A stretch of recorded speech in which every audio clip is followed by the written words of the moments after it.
अस्सलाम वालेकुम। कैसे हैं आप लोग सब? इंशाल्लाह सब खैरियत से होंगे।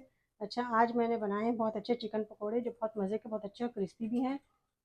आप इसे ज़रूर ट्राई कीजिएगा।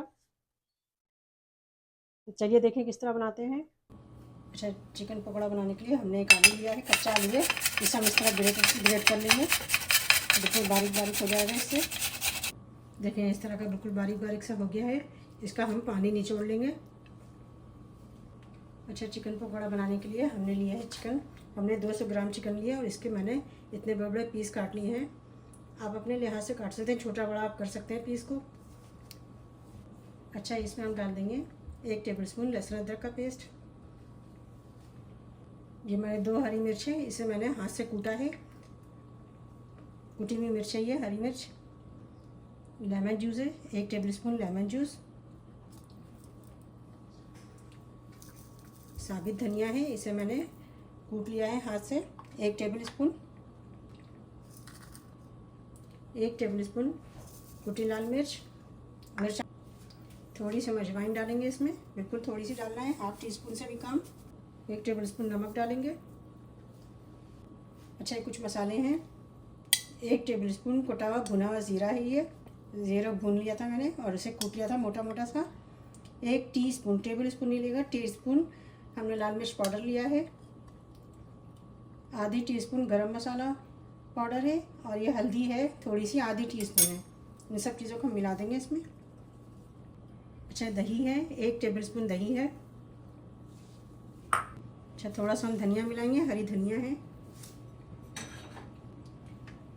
1 टेबलस्पून सूखी मेथी, कसूरी मेथी जो कहलाती है वो है। अच्छा, इसमें हम मिलाएंगे, हमने जो आलू हमने ग्रेट किया था वो मिला देंगे। 1 बड़ा आलू है ये, और ये आधी प्याज है, इसे हमने बारीक काट लिया है, बिल्कुल बारीक काटना है। ये मिला देंगे इसमें। अब इन सारी चीज़ों को हम अच्छे से मिक्स करेंगे, बहुत अच्छे से मिक्स करना है, हाथ दबा दबा के मिक्स करना है इसे। अच्छा, देखिए सारी चीज़ें हमने बहुत अच्छे से मिक्स कर लिए हैं इसे। अब इसमें हम डाल देंगे, ये बेसन है, 1 कप बेसन है ये। छोटी कप है, बड़ी कप नहीं है, मग नहीं है, कप है। और ये चावल का आटा है, 4 टेबलस्पून चावल का आटा है। चावल का आटा ना हो तो कॉर्न स्टार्च ले लीजिएगा, कॉर्नफ्लोर वो ले लीजिएगा। अब इसे भी हम मिक्स करते हैं अच्छे से। देखें इसे मैंने बहुत अच्छे से मिक्स किया है। इसमें पानी नहीं डाला मैंने, क्योंकि इसमें जो सब्ज़ी मैंने डाली है आलू और प्याज, उसमें पानी है। ये देखें इस तरह है। अगर आप ज़रूरत समझें तो 1-2 टेबल स्पून इसमें पानी डाल सकते हैं, अगर गाढ़ा लगे आपको। देखें ये मैंने अच्छे से मिक्स कर लिया है। ये देखें इतना गाढ़ा है ये, क्योंकि सब्जियां अपना पानी छोड़ती हैं। तो आप इसमें अगर ज़रूरत महसूस करेंगे तो 1 से 2 टेबल स्पून पानी डालिएगा, ज़्यादा मत डालिएगा वरना ये बहुत पतला हो जाएगा। अच्छा, इसमें मैं डाल दूँगी थोड़ा सा फूड कलर है, ऑरेंज फूड कलर है, बिल्कुल थोड़ा सा इसमें डाल दूँगी ताकि रंग अच्छा है इसमें। अच्छा, देखें सारी चीज़ें बिल्कुल अच्छे से मिक्स हो गई हैं। इसे हम 10 मिनट के लिए इस तरह रख के छोड़ देंगे। फिर 10 मिनट बाद इसे हम मीडियम फ्लेम पे हम फ्राई करेंगे इसे।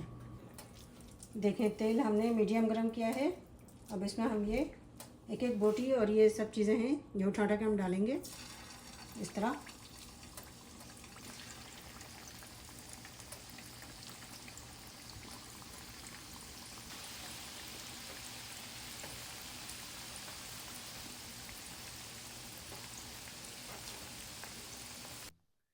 अच्छा, देखिए मैंने अभी आधे पकौड़े डाले हैं। इसे हम मीडियम फ्लेम पे तलेंगे। 5 से 6 मिनट हम इसे फ्राई करेंगे ब्राउन होने तक। तकरीबन 6 मिनट लगेंगे इसे फ्राई होने में। ये देखें, और मीडियम फ्लेम रखिएगा, बहुत तेज़ फ्लेम नहीं होना चाहिए, ना तेल बहुत ज़्यादा तेज़ गर्म होना चाहिए, वरना होगा ये कि ऊपर कलर आ जाएगा और अंदर से ये कच्चे रह जाएंगे। बोटियाँ हैं इसके अंदर तो कच्ची रह जाएंगी। ये देखें इस तरह के ब्राउन हो रहे हैं।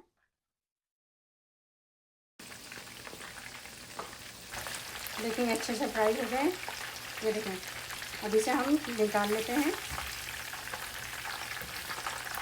ये देखें कितने अच्छे से फ्राई हुए हैं। ये देखें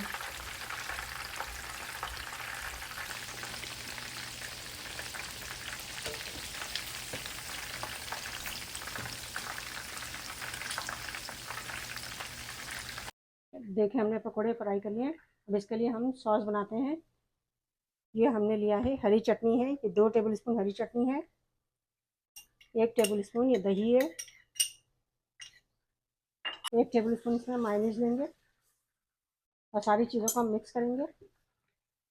केचप भी डाल देते हैं, 1 टेबल स्पून हम भर के इसमें केचप डाल देंगे, सारी चीज़ों को मिक्स करेंगे। देखिए कितना अच्छा सा ये सॉस बन गया है। नमक मैंने इसलिए नहीं डाला है इसमें कि हरी चटनी में नमक मिला हुआ है। हरी चटनी की रेसिपी मेरे चैनल पे मौजूद है। ये देखिए मैंने पकौड़े तैयार कर लिए।